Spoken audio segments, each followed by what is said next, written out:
Hello, അപ്പോൾ നമ്മുടെ പുതിയ വീഡിയോയിലേക്ക് എല്ലാവർക്കും സ്വാഗതം. അപ്പോൾ കുറച്ച് ലേറ്റായിട്ട് എണീക്കാനായിട്ട് എന്ന് വെച്ചാൽ മക്കൾ ഒരുപാട് ലേറ്റായിട്ട് ഉറങ്ങുമ്പോൾ നമ്മളും അത്രയും ലേറ്റായിട്ടല്ലേ കിടക്കണത്. അതുകൊണ്ടായിരിക്കും. അപ്പോൾ അച്ഛനും മകനും കൂടെ നല്ല ഉറക്കമാണ്. കാശിയാട്ടോ അവിടെ കിടക്കണത് റൂമിൽ. അപ്പോൾ ഞാൻ എണീറ്റ് പോയപ്പോഴേക്കും അമ്മ എണീറ്റിട്ട് ഓരോ പരിപാടികളൊക്കെ തുടങ്ങിയായിരുന്നു കേട്ടോ അടുക്കളയിൽ. അപ്പോൾ എൻ്റെ ഇപ്പോഴത്തെ രാവിലത്തെ പണി എന്താ വെച്ചാൽ മെയിനായിട്ട് ഞാൻ അടിച്ചൂരി തുടയ്ക്കുക എല്ലാം ചെയ്തിട്ട് നമ്മളിപ്പോൾ വിളക്ക് വെക്കും. എന്താ വെച്ചാൽ നമ്മൾ അമ്പലത്തിൽ പോയപ്പോൾ തിരുമേനി നമ്മളോട് പറഞ്ഞു എത്ര കുട്ടികളുണ്ട് ചോദിച്ചപ്പോൾ ഞാൻ ഇങ്ങനെയൊക്കെ പറഞ്ഞപ്പോൾ തിരുമേനി ഫസ്റ്റ് പറഞ്ഞത് രാവിലെ എന്നും എണീറ്റ് വിളക്ക് വെക്കാറുണ്ട് ചോദിച്ചപ്പോൾ ഞാൻ ഇല്ലാന്ന് തന്നെ പറഞ്ഞു. നമ്മൾ ചെയ്യണ കാര്യമല്ലേ പറയേണ്ടുള്ളൂ. അപ്പോൾ അങ്ങനെ ഇനി മുതൽ ചെയ്യണം, അത് നല്ലതാണെന്ന് പറഞ്ഞ ശേഷം പിന്നെ നമ്മൾ സ്ഥിരമായിട്ട് ഇപ്പം അങ്ങനെ ചെയ്യാറുണ്ട് കേട്ടോ. കാരണം നമ്മുടെ മക്കൾക്ക് വേണ്ടിയിട്ടാകുമ്പോൾ പിന്നെ എന്തായാലും പിന്നെ ചെയ്യാണ്ടിരിക്കാനായിട്ട് തോന്നിയില്ല. പക്ഷെ മഴ ചെയ്തുകൊണ്ട് ഭയങ്കര തണുപ്പാണ് കേട്ടോ ഇപ്പോൾ. എന്നാലും നമ്മൾ പറഞ്ഞതല്ലേ, നമുക്കറിയാത്ത കാര്യങ്ങളല്ലേ, അപ്പോൾ എന്തായാലും ചെയ്യാമെന്ന് വിചാരിച്ചു. ഇപ്പം മഴ ആയതുകൊണ്ട് രാവിലെ സത്യം പറഞ്ഞാൽ എണീക്കാനും മടിയാണ്, കുളിക്കാനും മടിയാണ്. എന്നാലും ഇപ്പോൾ അഡ്ജസ്റ്റായി പോകുന്നുണ്ട് കേട്ടോ. പിന്നെ എന്താ വെച്ചാൽ അവർ എണീക്കണ മുന്നേ ഇതൊക്കെ കഴിഞ്ഞാൽ പിന്നെ അവരുടെ അടുത്ത് നിൽക്കുക. കാരണം അവരുടെ അടുത്ത് ഒരാളില്ലാണ്ട് പറ്റില്ലല്ലോ. അപ്പോൾ പിന്നെ അവരെണീറ്റിട്ട് നമ്മൾ അടിച്ചോരി തുടയ്ക്കാനൊക്കെ പോയാൽ നമ്മുടെ പിന്നാലെ വരലും വഴിക്ക് വീഴലും അങ്ങനത്തെ കാര്യങ്ങളൊക്കെ ആയിരിക്കും. അപ്പോൾ പിന്നെ അവരെണീക്കണ മുന്നേ കഴിഞ്ഞാൽ പിന്നെ നമ്മൾ ഫ്രീ ആണ്. അപ്പോൾ ഞാനിങ്ങനെയുള്ള പണികളൊക്കെ എടുക്കുമ്പോഴേക്കും അമ്മ അവരെണീക്കുമ്പോഴേക്കും അടുക്കളത്തെ കാര്യങ്ങൾ ഒരുവിധമൊക്കെ നോക്കും. അതുകൊണ്ട് എല്ലാം അവരെണീക്കുമ്പോഴേക്കും ഇപ്പോൾ കഴിയാറുണ്ട്. അതുകൊണ്ട് ഒരു സമാധാനം. അല്ലെങ്കിൽ എന്താ വെച്ചാൽ അവർ പിന്നാലെ നടന്നിട്ട് നമ്മൾ ഒരു പണി എടുക്കാനായിട്ടില്ല. അപ്പോൾ ഞാൻ പോയി കുളിച്ചിട്ട് വരാം. അപ്പോൾ ഒരു വിധത്തിലാണ് കേട്ടോ കുളി കഴിഞ്ഞ് പോകുന്നത്. കാരണം പിടുത്തം വിട്ട തണുപ്പാണ് കേട്ടോ അവിടെ. അത് കഴിയുമ്പോൾ നമ്മൾ വിളക്ക് വെക്കലൊക്കെ കഴിഞ്ഞ് കഴിഞ്ഞാൽ ഇപ്പം മക്കളെ എണീറ്റതും ഇത് കാണുമ്പോൾ ഫസ്റ്റ് പോയിട്ട് അവർക്ക് പറഞ്ഞു കൊടുക്കുന്നു വേണ്ട കേട്ടോ, അവരെന്നെ പോയി തൊഴുതൊക്കെ പോരും കേട്ടോ. അങ്ങനെ ഇനിയിപ്പോൾ അടുത്ത പരിപാടി എന്താ വെച്ചാൽ അവരെണീക്കണ വരെ നമ്മൾ ഫ്രീ ആണ് രാവിലെ, അതുവരെ ഉള്ളൂ. അത് കഴിഞ്ഞാൽ നമുക്ക് അംഗമാണ്. അപ്പോൾ ഏട്ടനും കാശി നല്ല ഉറക്കമാണ് കേട്ടോ റൂമിൽ. ദേവക്കുട്ടി അവിടെ അച്ചച്ചൻ്റെ അടുത്താണ് കിടക്കണത്. പിന്നെ അമ്പാടി ഇവിടെ ഇല്ല കേട്ടോ. ഇല്ലാത്തതിൻ്റെ കാരണം ഞാൻ പറയാം. പിന്നെ നമ്മുടെ അടുത്ത പരിപാടി എന്താ വെച്ചാൽ അടിച്ചു വരലാണ്. ഒരുപാട് അടിക്കാനുണ്ട് കേട്ടോ. അവിടുത്തെ പോലെയല്ല, അവിടെ വീട്ടിൽ കുറച്ച് മുറ്റകൾ, ഇവിടെ ഒരുപാട് അടിക്കാനായിട്ടുണ്ട്. ഞാൻ എപ്പോഴും ഏട്ടനോട് പറയും എന്തിനാണ് ഒരു വീട്ടിൽ ഇത്ര തോനെ മുറ്റെന്ന് ചോദിക്കാറുണ്ട്. പക്ഷേ മുറ്റം എന്തെങ്കിലും പരിപാടിയൊക്കെ ഉണ്ടാകുമ്പോൾ നമ്മുടെ വീട്ടിൽ തോനെ മുറ്റമൊക്കെ ഉള്ളതൊരു ഉപകാരമാണ്. പക്ഷേ ഈ അടിച്ചു വരുന്ന കാര്യത്തിൽ അങ്ങനെ അല്ല. അടിച്ചടിച്ചടിച്ച് നീക്കാൻ പറ്റാത്ത അവസ്ഥയാണ് കേട്ടോ. പിന്നെ കുളിക്കണേ മുന്നേ അടിച്ചു വരാനായിട്ട് പറ്റിയില്ല. എന്താ വെച്ചാൽ മഴ നമ്മൾ വിചാരിക്കണ പോലെയല്ല, ചൂരെടുത്ത് ഇറങ്ങുമ്പോഴേക്കും പെയ്യാണ്. അപ്പോൾ കിട്ടിയ ഗ്യാപ്പിന് അടിച്ചു വരാൻ പോവുകയാണ് കേട്ടോ. പിന്നെ ഈ പറഞ്ഞ പോലെ മക്കളെ എണീറ്റ് കഴിഞ്ഞാൽ അവർ വരാനായിട്ട് വാശി പിടിക്കും മുറ്റത്തേക്ക്. ഇപ്പോൾ തണുപ്പായതുകൊണ്ട് പുറത്തിറങ്ങാനും പറ്റാത്തൊരു അവസ്ഥയാണ്. പിന്നെ ഒട്ടും വൈകിയില്ല, ഞാൻ പറഞ്ഞ പോലെ മഴ പെയ്യാൻ തുടങ്ങി. അപ്പോൾ പിന്നെ ഞാൻ നിർത്തിയിട്ടോ ആ പരിപാടി. ഓക്ക് മഴയില്ല, ദേവട്ടിക്ക് ഉറക്കം മതിയില്ല. ഇതെങ്ങനെ ജലദോഷം ഉണ്ടോ?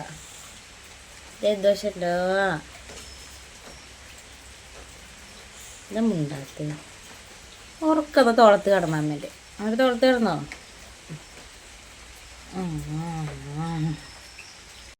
അപ്പോൾ ദേവക്കുട്ടി എണീറ്റു. അവന് ജലദോഷമുണ്ട്, അതിൻ്റെ നല്ല ക്ഷീണമുണ്ട് കേട്ടോ ആൾക്ക്. അപ്പോൾ രാവിലെ എണീറ്റ് വന്നപ്പോൾ അതിൻ്റെ ഒരു ഹാങ് ഓവറിലായിരുന്നു ആൾ. അപ്പോഴേക്കും അച്ചച്ചൻ കുറേ എന്തൊക്കെയോ വികൃതിയൊക്കെ കാണിച്ചപ്പോൾ തിരിച്ച് വികൃതി കാട്ടാനൊക്കെ തുടങ്ങിയപ്പോൾ ആൾ ഉഷാറായി.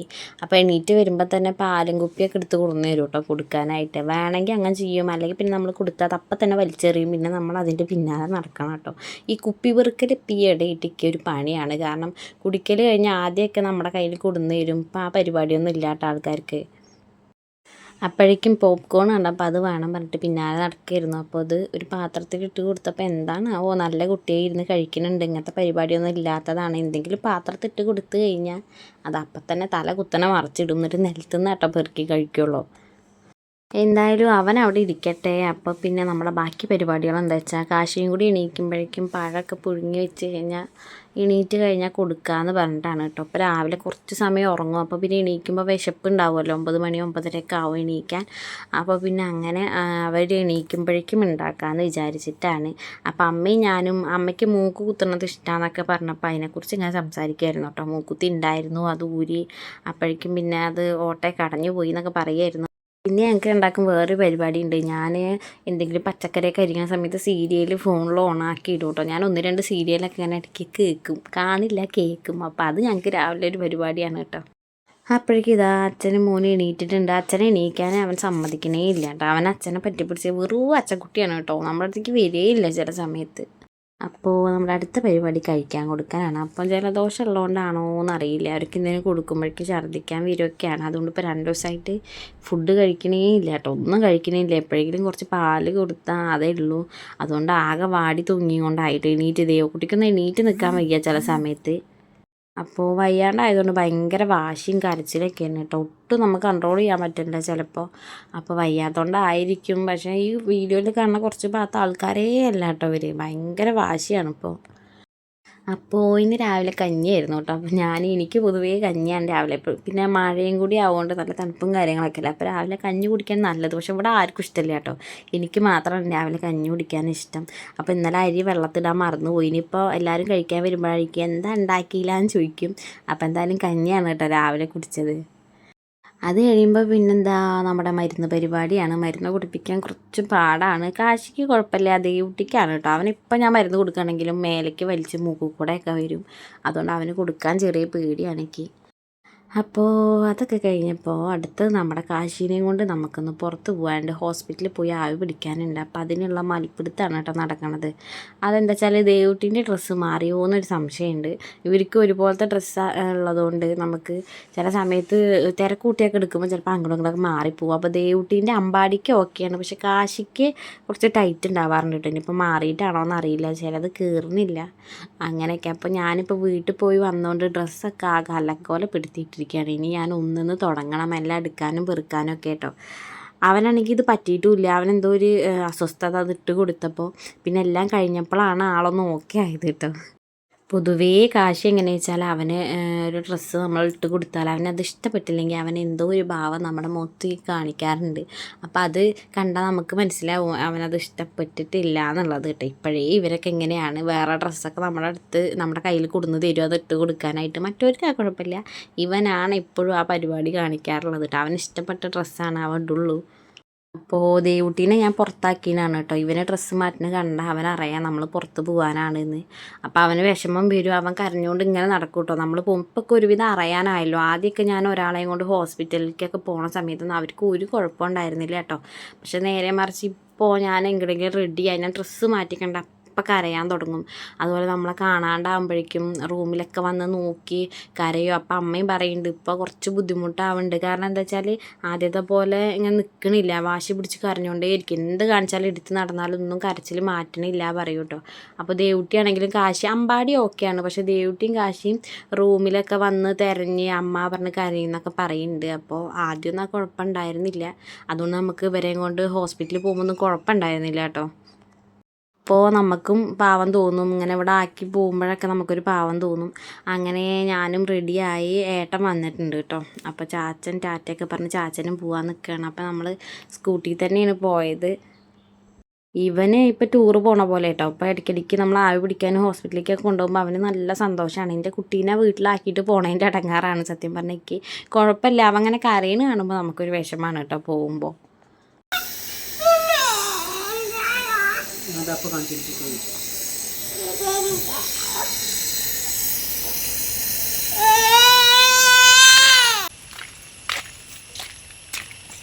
വീഴണ്ട.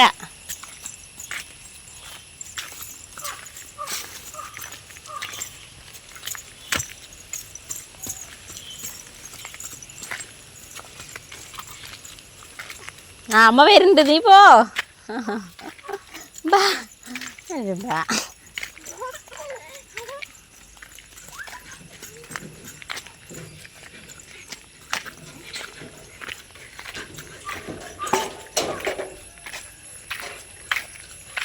ദേവാ അമ്മൂട്ടിക്ക് ദേഷ്യം വരുന്നേ. എന്താ കുമ്പ കാട്ടി നിക്കണേ? എന്ത് കുപ്പായ ഇത്? അയ്യേ, ഇതാര കുപ്പായ? ദേവുട്ടിൻ്റെ കുപ്പായം, ദേവുട്ടിൻ്റെ ട്രൗസർ. അപ്പോൾ ആവി പിടിക്കലൊക്കെ കഴിഞ്ഞ് പോന്നപ്പോൾ കാശി ഉറങ്ങി കേട്ടോ. ഞാൻ അവനെ വന്നതും ഉറക്കി. അങ്ങനെ ഞാനും ദേവുട്ടിയും പോസ്റ്റായി. അമ്മേനെ ഞാൻ അമ്പലത്തേക്ക് വിട്ടുകൊണ്ട് അവിടെ നിന്ന് പ്രതിഷ്ഠയാണ്. അപ്പോൾ സദ്യയൊക്കെ ഉണ്ട്. അപ്പോൾ അമ്മ പോണില്ല പറഞ്ഞിരുന്നതാണ്. പക്ഷെ ഞാൻ പറഞ്ഞു കാശി ഉറങ്ങല്ലേ, എന്നാൽ പോയിട്ട് പോരേന്ന് പറഞ്ഞപ്പോൾ അങ്ങനെ പോയതാണ് കേട്ടോ. അപ്പോൾ കാശിക്കുട്ടനെ ഉറങ്ങി എണീറ്റു. ദേവുട്ടി ഇപ്പോൾ ഉറങ്ങുകയാണ് കേട്ടോ. അപ്പോൾ കാശിനെ ഞാൻ അച്ഛൻ്റെ അടുത്ത് ആക്കി കൊടുത്തിട്ടാണ്. അപ്പോൾ ഇന്നത്തെ വീഡിയോയിൽ ഇപ്പോൾ രണ്ടാളെയും കണ്ടിട്ടുണ്ടാവുക. എന്താ വെച്ചാൽ പിന്നെ കഴിഞ്ഞ വീഡിയോ ഞാൻ വീട്ടിൽ വെച്ചിട്ടായിരുന്നു. ഈ വീഡിയോ ഇപ്പോൾ ഏട്ടൻ്റെ വീട്ടിലെത്തി. എന്താ വെച്ചാൽ അവിടെ പോയിട്ട് 2 ദിവസം കഴിഞ്ഞപ്പോഴേക്കും ആൾക്കാർക്ക് ചെറിയ ജലദോഷം എന്ന് പറഞ്ഞല്ലോ. അപ്പോൾ കാശിക്ക് പൊതുവേ ശ്വാസം മുട്ടലുള്ളതാണ്. ഇങ്ങനെ തണുപ്പാകുമ്പോൾ അവന് ഭയങ്കരമായിട്ട് വലിവ് വരാറുണ്ട്. അപ്പോൾ പെട്ടെന്ന് അധികമായി. അപ്പോൾ അന്ന് തന്നെ നമ്മൾ ഹോസ്പിറ്റലിലൊക്കെ രാത്രി കൊണ്ടുപോയി. പക്ഷെ എന്നിട്ടും അങ്ങനെ കമ്മിയായില്ല. അപ്പോൾ അവരിവിടെ കാണിക്കണത് വട്ടമ്പലത്ത് ഇവിടെ ആര്യമ്പാവന്നെയാണ് കേട്ടോ. അതുകൊണ്ട് അവിടുന്ന് എൻ്റെ വീട്ടിൽ നിന്ന് ഇങ്ങോട്ട് വരിക പറഞ്ഞാൽ റിസ്ക്കാണ്. അപ്പോൾ ഞാൻ കാണിച്ചിട്ട് അങ്ങോട്ട് തന്നെ പോകാമെന്നാണ് വിചാരിച്ചത്. പക്ഷെ അവനെ അഡ്മിറ്റ് ചെയ്യാൻ വേണ്ടി പറഞ്ഞു. അപ്പോൾ ഒരു ദിവസം നോക്കാൻ എന്നിട്ട് അഡ്മിറ്റ് ചെയ്യാമെന്ന് പറഞ്ഞു. അപ്പോൾ പിന്നെ ഇവിടുന്ന് പോകണ്ടെന്ന് ഡോക്ടറാണ് പറഞ്ഞത്. കാരണം വരാനൊക്കെ ഇവിടെ നിന്നാണല്ലോ എളുപ്പം. അപ്പോൾ നൈറ്റ് ഇനി അഥവാ അധികമാവുകയാണെങ്കിൽ രാത്രി തന്നെ കൊണ്ടുപോകാനൊക്കെ ഇവിടെ നിന്നാണ് നല്ലതെന്ന് പറഞ്ഞുകൊണ്ട് നമ്മൾ പിന്നെ പോയില്ല. അപ്പോൾ അന്ന് തന്നെ ദേവക്കുട്ടീനെ അങ്ങോട്ട് കൊടുന്നു കേട്ടോ. ദേവക്കുട്ടിക്ക് പൊതുവേ അവൻ പൊതുവെ നിൽക്കില്ല, മാറി നിൽക്കാറില്ല. പിന്നെ ജലദോഷം കൂടി അതുകൊണ്ട് അവൻ തീരെ നിൽക്കില്ല. അതുകൊണ്ടാണ് അമ്പാടീനെ അവിടെ നിർത്തിയത്. അപ്പോൾ അവൻ മാത്രമായിട്ട് അങ്ങനെ മാറി നിൽക്കാറുള്ളൂ. പക്ഷേ അത് സത്യം പറഞ്ഞാൽ ചില സമയത്ത് നമുക്ക് ഹെൽപ്പാണ്. അവനെ കാണാണ്ട് നിൽക്കുമ്പോൾ ചെറിയൊരു ബുദ്ധിമുട്ടുണ്ട്. പക്ഷെ എന്താ വെച്ചാൽ അവനും കൂടി ഇങ്ങനെ മാറി നിൽക്കാണ്ടാകുമ്പോൾ ഇങ്ങനെ എന്തെങ്കിലും അസുഖം വരുമ്പോൾ ഭയങ്കര ബുദ്ധിമുട്ടാണ് കേട്ടോ. എന്ന് വെച്ചാൽ ഇവർ ഭയങ്കര വാശിയാണ്. ഞാനും അമ്മയും മാത്രമല്ലേ ഇവിടെ ഉള്ളൂ. അപ്പോൾ എടുത്ത് നടക്കണം. ചിലപ്പോൾ എടുത്താലും സമ്മതിക്കില്ല. വെറുതെ കരഞ്ഞുകൊണ്ട് ഇങ്ങനെ ഇരിക്കുകയാണ്. വയ്യാത്തതുകൊണ്ടാണ്. അപ്പോൾ അവനും കൂടി ഉണ്ടാകുമ്പോൾ നടക്കില്ല ഞങ്ങൾ രണ്ടാളും. പിന്നെ ഏട്ടന് ഫുൾ ടൈം നമ്മളെ കൂടെ ഇരിക്കാൻ പറ്റില്ല. കാരണം ഇപ്പോൾ 2 ദിവസമായിട്ട് തന്നെ കടയൊന്നും തുറന്നിട്ടുണ്ടായിരുന്നില്ല, വർക്ക്ഷോപ്പ് തുറന്നിട്ടുണ്ടായിരുന്നില്ല. അപ്പോൾ അങ്ങനെയൊക്കെ ആയിട്ട് അവൻ അവിടെയാണ്. അതുകൊണ്ടാണ് ഇന്നിപ്പോൾ വീഡിയോയിൽ ആളവിടെയാണ്. കുഴപ്പമൊന്നുമില്ല, അവനൊരു വാശിയില്ല. അവൻ എല്ലാവരുടെ കൂടെ ഓക്കെയാണ്. ഇപ്പോൾ അവിടെ എൻ്റെ വീട്ടിൽ നല്ല ചെറിയമ്മമാരുടെ കൂടെയൊക്കെ അവൻ ഓക്കെയാണ്. ഇവർ നിൽക്കില്ല കേട്ടോ. അങ്ങനെ ഇവർ രണ്ടുപേരും നിൽക്കില്ല. അമ്പാടി എന്ന് പറഞ്ഞ 2ാമത്തെ ആളാണ്. അവനാണ് എല്ലാവരുമായിട്ട് സെറ്റാണ്, കുഴപ്പമില്ല, വാശിയൊന്നുമില്ല. പിന്നെ ഇവിടെ ആണെങ്കിലും ഏട്ടൻ്റെ പെങ്ങന്മാരുടെ കൂടെ ഒക്കെ അവൻ നിൽക്കും. അതുകൊണ്ട് പിന്നെ നമുക്ക് ധൈര്യമാണ്. ഇപ്പോൾ കാശീൻ്റെ പറഞ്ഞാൽ തണുപ്പായി കഴിഞ്ഞാൽ പൊതുവെ അവൻ അങ്ങനെയാണ്. അപ്പോൾ പിന്നെ മഴക്കാലത്ത് എന്തായാലും റിസ്ക്കാണ് അവൻ്റെ കാര്യം. ഇപ്പം ആണെങ്കിൽ ഭയങ്കര തണുപ്പല്ലേ, അതുകൊണ്ടായിരിക്കും നല്ല അധികമായി. പക്ഷെ ഇപ്പോൾ അഡ്മിറ്റ് ചെയ്യേണ്ട ആവശ്യം വന്നില്ല. നമ്മളിപ്പോൾ രാവിലെയും വൈകുന്നേരം ഓക്സിജൻ വെച്ചിട്ട് തന്നെ ആവി പിടിക്കണം എന്ന് പറഞ്ഞുകൊണ്ട് നമ്മൾ ഹോസ്പിറ്റലിൽ കൊണ്ടുപോയിട്ട് ആവി പിടിക്കുന്നുണ്ട്. ഇനിയിപ്പോൾ നാളെ കഴിഞ്ഞ് മറ്റന്നാൾ അവനെ കാണിക്കണം. പിന്നെ ഇവിടെ ആവി പിടിക്കുന്ന മെഷീനൊക്കെ ഉണ്ട് കേട്ടോ. പക്ഷെ നമുക്ക് ഓക്സിജൻ വെച്ച് പിടിക്കാനുള്ളതില്ലല്ലോ. അതുകൊണ്ടാണ് നമ്മൾ ഹോസ്പിറ്റലിൽ കൊണ്ടുപോകണത്.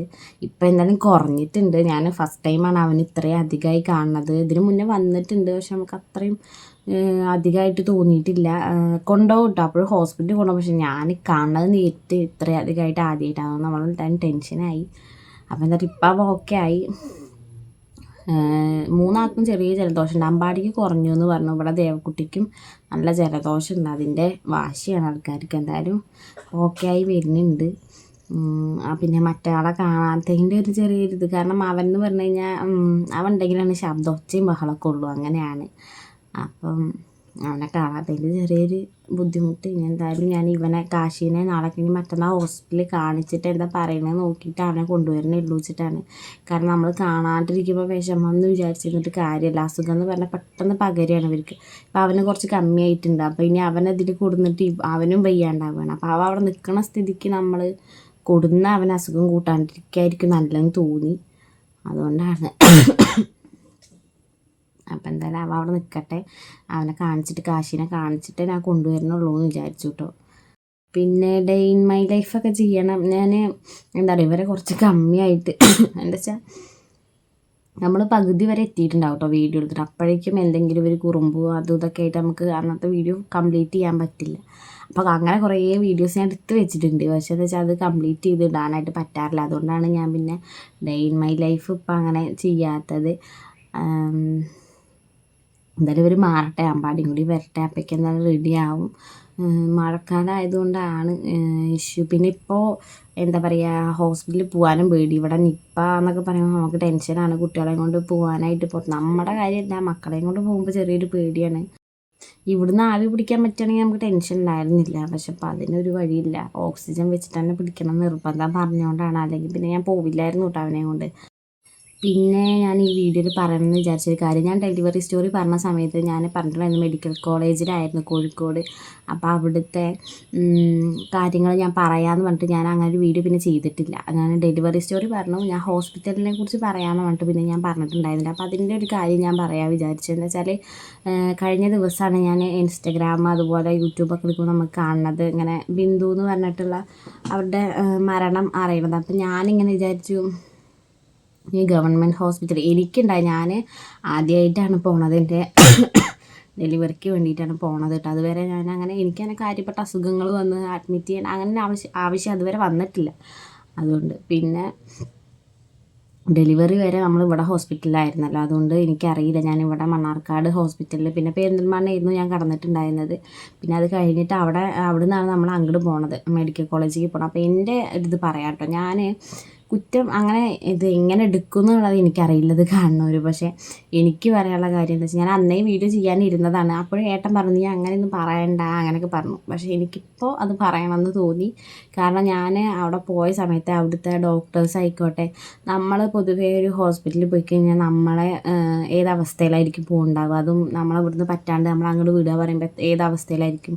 അപ്പോൾ അവർ എല്ലാവരെയും ഞാൻ പറയണില്ല, അവിടുന്ന് ഇതേപോലെ ഡോക്ടേഴ്സ് നമ്മളെ ടെൻഷൻ ആക്കേണ്ട രീതിയിലാണ് സംസാരിക്കുന്നത്. അപ്പോൾ എനിക്ക് 23 വയസ്സായിട്ടുള്ളൂ, നിങ്ങൾ എന്തിനാ അതിന് നിന്നത്, അങ്ങനെയൊക്കെയാണോ ഹോസ്പിറ്റലിൽ ചോദിക്കുക? അത് എനിക്കറിയില്ല. അവരങ്ങനെയൊക്കെയാണ് ഫസ്റ്റ് ചോദിച്ചത് കേട്ടോ. അപ്പോൾ എൻ്റെ അമ്മേനെ വിളിച്ചിട്ട് നിങ്ങളുടെ മകളല്ലേ, 3 കുട്ടികളാ, ഇത്ര വെയിറ്റേ ഉള്ളൂ.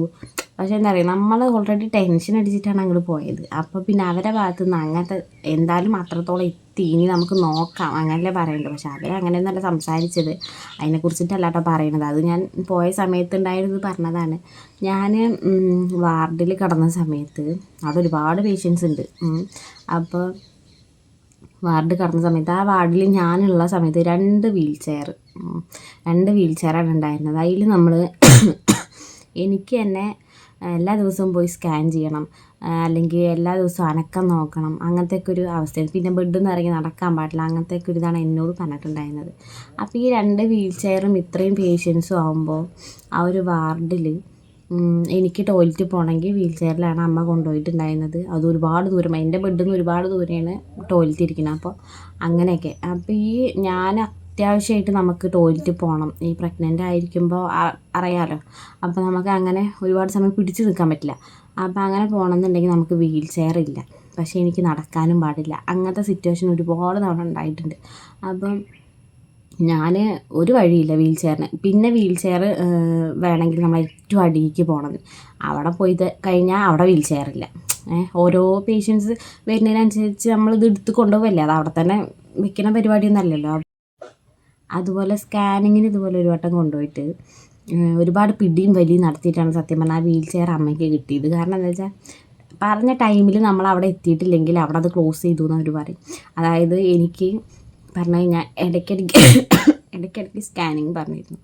അപ്പോൾ നമുക്ക് അന്നത്തെ ദിവസം പോയിട്ടില്ലെങ്കിൽ നമുക്ക് മക്കളുടെ അപ്പോഴത്തെ അവസ്ഥ എന്താണെന്ന് അറിയാൻ പറ്റില്ല. അപ്പോൾ നമ്മൾ അവിടെ പോയി കഴിഞ്ഞാൽ അവർ പറഞ്ഞത് അവിടെ ക്ലോസ് ചെയ്തു. അതായത് ഇവിടെ ഈ വീൽ ചെയറിന് പിടിയും വലിയും ഉണ്ടാക്കിയിട്ട് വേണം അത് കിട്ടാൻ. നമ്മളവിടെ പോയി കഴിഞ്ഞാൽ പറയാം അവിടെ ക്ലോസ് ചെയ്തു, ഇന്ന് ചെയ്യാൻ പറ്റില്ല, അല്ലെങ്കിൽ നിങ്ങൾ പറഞ്ഞ സമയത്ത് വന്നില്ല എന്ന് അവിടുന്ന് പറയും. നേരെ മറിച്ച് ഇവിടുന്ന് പോകാൻ എന്തെങ്കിലും വഴിയുണ്ടോ, അതുമില്ല.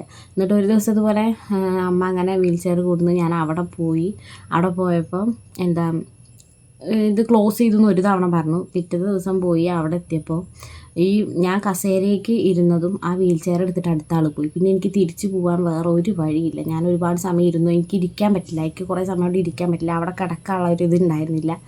അങ്ങനെ ഞാൻ കുറേ സമയം ഇരുന്നിട്ട് എനിക്ക് പെയിൻ വരുന്ന പോലെയൊക്കെ തുടങ്ങി. അങ്ങനെ അന്ന് അവിടെ ചെറിയ ഇഷ്യൂ ഒക്കെ ഉണ്ടായി. എൻ്റെ ഹസ്ബൻഡും അമ്മയൊക്കെ അവിടെ സംസാരം ഉണ്ടായി. അങ്ങനെയൊക്കെ ഒരുപാട് പ്രശ്നങ്ങൾ അവിടെ ഉണ്ടായി. പിന്നെ ടോയ്ലറ്റ് ആയിക്കോട്ടെ, ഈ വീൽ ചെയറിൻ്റെ വലിയ പ്രശ്നം കേട്ടോ. എന്ന് വെച്ചാൽ ഈ ഒരു വാർഡിൽ 2 ഇതെന്നൊക്കെ പറഞ്ഞാൽ അത് വളരെ ബുദ്ധിമുട്ടാണ് അവിടെ കിടക്കുന്ന പേഷ്യൻസ്. ഈ വീഡിയോ കാണാൻ ആർക്കെങ്കിലും അങ്ങനെ അനുഭവം ഉണ്ടെങ്കിൽ പറയണം. പിന്നെ അവിടുത്തെ സ്റ്റാഫുകളായിക്കോട്ടെ, എനിക്ക് ഉണ്ടായിട്ടുള്ളത് ഈ ഒരു സംഭവം മെയിനായിട്ട്. ഞാൻ അപ്പോഴും ഞാൻ അങ്ങനെ വിചാരിച്ചു, ഇത്രയും വലിയൊരു ഹോസ്പിറ്റലിൽ ഇതാണ് അവസ്ഥ എന്നിങ്ങനെ വിചാരിച്ചിട്ടുണ്ടായിരുന്നു. പിന്നെ ഒന്ന് സ്റ്റാഫുകളുടെ കാര്യമായിട്ട്, അവിടെ ക്ലീനിങ് ചെയ്യുന്ന സ്റ്റാഫുകളായിക്കോട്ടെ, പിന്നെ അവിടെ ഭരിക്കുന്ന കുറച്ച് ടീംസ് ഉണ്ട്. അവരവിടുത്തെ ആരാണെന്ന് സത്യം പറഞ്ഞാൽ എനിക്കറിയില്ല. ഈ ക്ലീനിങ് ചെയ്യുന്ന ചേച്ചിമാരുടെയൊക്കെ പോലത്തെ ഡ്രസ്സും യൂണിഫോമൊക്കെ ആയിരുന്നു അവർക്കും ഉണ്ടായിരുന്നത് ഏകദേശം. അപ്പോൾ അവരായിക്കോട്ടെ നമ്മളെ ഭരിക്കാൻ കയറിയിട്ട് നമ്മളെന്താ പറയുന്നത്, എന്താ അങ്ങോട്ട് വാടി ഇങ്ങോട്ട്, നമുക്കിത് ഇരിക്കാനോ നിൽക്കാനോ പറ്റാത്തൊരവസ്ഥയാണ്. അവരെ സംസാരം തന്നെ നമ്മൾ ഇറിറ്റേറ്റ് ചെയ്യുന്ന രീതിക്കുള്ള സംസാരമാണ്. അപ്പോൾ ഇങ്ങനത്തെയൊക്കെ സ്റ്റാഫുകൾ എന്തിനാണ് അവിടെ നിന്ന് ഞാനിങ്ങനെ എപ്പോഴും എനിക്കാണെങ്കിൽ പെട്ടെന്ന് ദേഷ്യം വരും ഇങ്ങനത്തെ കണ്ട് കഴിഞ്ഞാൽ. എന്നോട് എന്നല്ല വേറെ ആരോടെങ്കിലും അങ്ങനെ കാണിക്കുന്ന കണ്ടാലും എനിക്ക് ദേഷ്യം വരും. അപ്പോൾ ഞാൻ അമ്മേനോട് പറയും ഇതിനൊക്കെ എന്താ വേണ്ടത്. അപ്പം അമ്മ പറഞ്ഞ് മിണ്ടണ്ട, നമ്മൾ അതിനല്ല വന്നിരിക്കുന്നത്, നമ്മൾ മിണ്ടാണ്ടിരിക്കുക, അവരെ പേടിക്കണം. അതാണ് അമ്മ സംസാരിച്ചതാ. അല്ലെങ്കിൽ നിനക്ക് ഡെലിവറി ടൈമിൽ എന്തെങ്കിലും അവർ നിന്നെ ചെയ്താലോ അങ്ങനെയൊക്കെ അമ്മയ്ക്ക് പേടി. കാരണം അവിടെ ഉള്ളവരെ സംസാരമൊക്കെ ആ രീതിക്കായിരുന്നു. പിന്നെ ഈ പറഞ്ഞ പോലെ ആ ചേച്ചിമാർ അവർ എനിക്ക് അവരെ പോസ്റ്റ് എന്താണ് അവിടെ സത്യം പറഞ്ഞാൽ എനിക്ക് മനസ്സിലായില്ല. അവർ ഭയങ്കരമായിട്ട് മിരട്ടുക, അമ്മേനെ ആയിക്കോട്ടെ എൻ്റെ കൂടെ ഉള്ളവരെ മിരട്ടുക. ഇന്നേന്നല്ല, എൻ്റെ അപ്പുറത്തും ഇപ്പുറത്തുള്ളവരൊക്കെ ഞാനിത് കാണുന്നുണ്ട്. അവർ പറഞ്ഞ അനുസരിച്ച് അടിമകളെ പോലെ അവിടെ നിൽക്കണം എന്നൊക്കെ പറഞ്ഞാൽ അതൊന്നും സത്യം പറഞ്ഞാൽ ഇനിയൊന്നും അങ്ങനത്തെ കാലമൊന്നും അല്ല എന്നാണ് എൻ്റെ ഒരു അഭിപ്രായം. നമ്മൾ ശരിക്കും പ്രതികരിക്കണം. അല്ലാണ്ട് എൻ്റെ അമ്മ എൻ്റെ വായ അടപ്പിച്ച് മിണ്ടാണ്ടിരുന്ന പോലെ ഒന്നും ആരും മിണ്ടാണ്ടിരിക്കേണ്ട കാര്യമില്ല. അവരെന്തെങ്കിലും സംസാരിച്ച് നമുക്ക് തിരിച്ച് പറയാം. അവർ നമ്മൊന്നും ചെയ്യാൻ പോകുന്നില്ല. അന്നത്തെ എൻ്റെ അവസ്ഥ പറഞ്ഞ് ഞാൻ കിടക്കുകയാണ്. അപ്പം എൻ്റെ അമ്മയ്ക്ക് വേണമെങ്കിൽ അവിടെ സംസാരിക്കാം. പക്ഷെ അമ്മയ്ക്ക് എന്നെക്കാട്ടിയും പേടിയാണ്. അപ്പം പിന്നെ പറഞ്ഞിട്ട് കാര്യമില്ല. അപ്പം അങ്ങനെ ഞാനിത് വീഡിയോ ചെയ്യാൻ കാരണം ഞാൻ ഇങ്ങനെ അവരെ ഗവൺമെൻറ് ഹോസ്പിറ്റലുകളെ കുറിച്ചൊക്കെ ഇങ്ങനെ സംസാരിക്കുന്നത് കേട്ടപ്പോൾ ഞാൻ വിചാരിച്ചു ഇത് പറയണമെന്ന്. അപ്പോൾ കുറച്ചും കൂടിയൊക്കെ ഏറ്റവും കൂടുതൽ വേണ്ടത് മനുഷ്യന്മാരുടെ അടുത്ത് നേരെ പെരുമാറുന്ന അവിടുത്തെ മെയിൻ ഡോക്ടേഴ്സിന് ഇല്ലാത്ത പ്രശ്നമാണ് ബാക്കിയുള്ള എല്ലാവർക്കും. കാരണം ആ ഡോക്ടർ എന്നെ കാണാൻ വരുന്നു, അവർ നമുക്കൊരു സമാധാനമാണ് അവർ വന്ന് പോയി കഴിഞ്ഞാൽ. പക്ഷെ ബാക്കിയുള്ളവർ എന്തുകൊണ്ടാണ് ഇങ്ങനെ കിടന്ന് കാണിക്കുന്നതെന്നൊന്നും എനിക്കറിയാൻ പാടില്ല. ഞാൻ പുറത്തുനിന്ന് ഒരുപാട് പറയുന്നത് കേട്ടിട്ടുണ്ട്, ഇങ്ങനെയാണ് അങ്ങനെയാണെന്നൊക്കെ അവിടെ പറയുന്നത് കേട്ടിട്ടുണ്ട്. പക്ഷേ ഇങ്ങനെയാണ് എന്നുള്ളത് എനിക്ക് അവിടെ പോയപ്പോഴാണ് സത്യം പറഞ്ഞാൽ മനസ്സിലായത്. അതൊക്കെ അവർ മനുഷ്യന്മാരല്ലേ ചിന്തിക്കുക, അല്ലെങ്കിൽ അവർക്കും ഇതുപോലെ കുട്ടികളും മക്കളൊക്കെ ഇല്ലേ എന്നുള്ളത് ചിന്തിക്കുക. ഇപ്പോൾ ഞാൻ ഈ പറഞ്ഞ പോലെ അമ്മേനോട് ഡെലിവറി കഴിഞ്ഞ് കിടക്കുന്ന സമയത്ത് എനിക്ക് തീരെ പെയിൻ സഹിക്കാൻ വയ്യാണ്ടായപ്പോൾ അവരപ്പോഴും നമ്മളെ അടുത്ത് ഹാഷായി പെരുമാറിയപ്പോൾ ഞാനിതുപോലെ പറയാം, അമ്മ എൻ്റെ എന്തെങ്കിലുമൊക്കെ വിറ്റിട്ടാണെങ്കിലും ഇന്നെ ഇവിടേക്ക് കൊണ്ടുവരേണ്ടിയിരുന്നില്ല, അവിടെ എവിടെയെങ്കിലും ഞാൻ നോക്കിയാൽ മതിയായിരുന്നു, എല്ലാം കൊണ്ടുപോയി വിറ്റാൽ മതിയായിരുന്നു എന്നൊക്കെ പറഞ്ഞു. പക്ഷെ നമുക്ക് വിൽക്കുക അതാക്കുക എന്നുള്ളതല്ല, നമുക്ക് സേഫ് അവിടെ ആയതുകൊണ്ടാണ് നമ്മൾ അധികം അവിടെ പോയത്. അപ്പോൾ ഞാൻ എൻ്റെ നിവൃത്തികേട് കൊണ്ടാണത് പറഞ്ഞത്. കാരണം അത്രയും എനിക്ക് കുട്ടികളുടെ കാര്യത്തിൽ NICUവിൽ അവരെ കെയർ ചെയ്തു എന്നുണ്ടെങ്കിലും എൻ്റെ കാര്യം കൊണ്ട് എനിക്ക് ഭയങ്കര വിഷമമായിരുന്നു. അവരുടെ സംസാരം, അവരുടെ പെരുമാറ്റം, അതുപോലെ ഈ പറഞ്ഞില്ലേ വീൽ ചെയറിൻ്റെ കാര്യം വന്നപ്പോൾ കരഞ്ഞിട്ടുണ്ട്. കാരണം നമുക്ക് ടോയ്ലറ്റിലേക്ക് പോകണമെങ്കിൽ അത്രയും റിസ്ക്കാണ്. നടന്നു കഴിഞ്ഞാൽ അപ്പോൾ എനിക്ക് വയറിന്ന് എന്തൊക്കെയോ അടിയിലേക്ക് ഇറങ്ങണ പോലെ അങ്ങനെയൊക്കെ ഒരു ഫീലൊക്കെ ആയിരുന്നു. അപ്പോൾ എന്തായാലും അതൊക്കെ അവിടെ ഉണ്ടായ സംഭവങ്ങളാണ്. അപ്പോൾ എൻ്റെ അനുഭവമാണ് ഞാൻ പറഞ്ഞത്. ഇതൊക്കെ മാറണം എനിക്ക് തോന്നി. പിന്നെ ആർക്കെങ്കിലും ഇതുപോലെയൊക്കെ അനുഭവം ഉണ്ടെങ്കിൽ പറയുക. അവിടുന്ന് ഒരുപാട് നമ്മൾ കാണാൻ പറ്റാത്തതായിട്ടുള്ള കുറേ കാര്യങ്ങൾ കണ്ടു. അപ്പോൾ എന്തായാലും അതിനെക്കുറിച്ചൊന്നും ഞാൻ പറയില്ല, കാരണം ഞാൻ എൻ്റെ കാര്യമല്ലേ പറയേണ്ടത്. അല്ലാണ്ട് മറ്റുള്ളവർക്ക് ഉണ്ടായത് എനിക്കവിടെ എന്താണെന്നുള്ളത് കറക്റ്റായിട്ട് എനിക്ക് പറയാൻ അറിയില്ലല്ലോ, അതുകൊണ്ട് ഞാൻ പറയുന്നില്ല. അപ്പോൾ എന്തായാലും ഇതൊക്കെയാണ് നമ്മുടെ കാര്യങ്ങൾ. അപ്പോൾ അത് ഞാൻ പറഞ്ഞു എന്നേ ഉള്ളൂ. ഇങ്ങനെ കഴിഞ്ഞ ദിവസം അങ്ങനെ ന്യൂസിൽ കണ്ടപ്പോൾ ഞാൻ ജസ്റ്റ് പറഞ്ഞു എന്നേ ഉള്ളൂ. അപ്പം ഞാൻ ചെക്കൻ്റെ അടുത്തേക്ക് പോട്ടെ, അവന് ഫുഡ് കൊടുത്തിട്ടില്ല. അപ്പോൾ എന്തായാലും നോക്കട്ടെ. അപ്പോൾ ചെക്കന്മാർ ഫുഡ് കഴിക്കലൊക്കെ കഴിഞ്ഞിട്ട് അച്ചച്ചൻ വേലി വെട്ടാൻ പോയപ്പോൾ വേലീൻ്റെ സൈഡൊക്കെ വെട്ടി വിടട്ടെ എന്ന് പറഞ്ഞ് പോയപ്പോൾ പിന്നാലെ പോവുകയാണ് കേട്ടോ. അപ്പോൾ പിന്നെ നോക്കിയിട്ട് കാര്യമല്ല, അച്ചച്ചൻ അവിടെ കണ്ടു കഴിഞ്ഞാൽ അവരിവിടെ നിൽക്കില്ല. ഇനിയിപ്പോഴുള്ള കൊതുകിൻ്റെ കടിയൊക്കെ കൊള്ളാനുള്ള ഓട്ടമാണ് കേട്ടോ ഓടുന്നത്. എന്നിട്ട് വന്നു കഴിഞ്ഞാൽ നമ്മളിങ്ങനെ ചൊറിഞ്ഞു കൊടുക്കാതിരിക്കണം. അപ്പോൾ എന്തായാലും ഒരു പോയിട്ട് വരട്ടെ. അപ്പോൾ കുറച്ച് കഴിഞ്ഞപ്പോഴേക്കും നല്ല അടിപൊളി മഴ പെയ്തു കേട്ടോ. അപ്പോൾ എന്തായാലും ഇന്നത്തെ വീഡിയോ ഇത്രയൊക്കെ ഉള്ളൂ. അപ്പോൾ അടുത്ത വീഡിയോയിൽ കാണാം കേട്ടോ. ബൈ.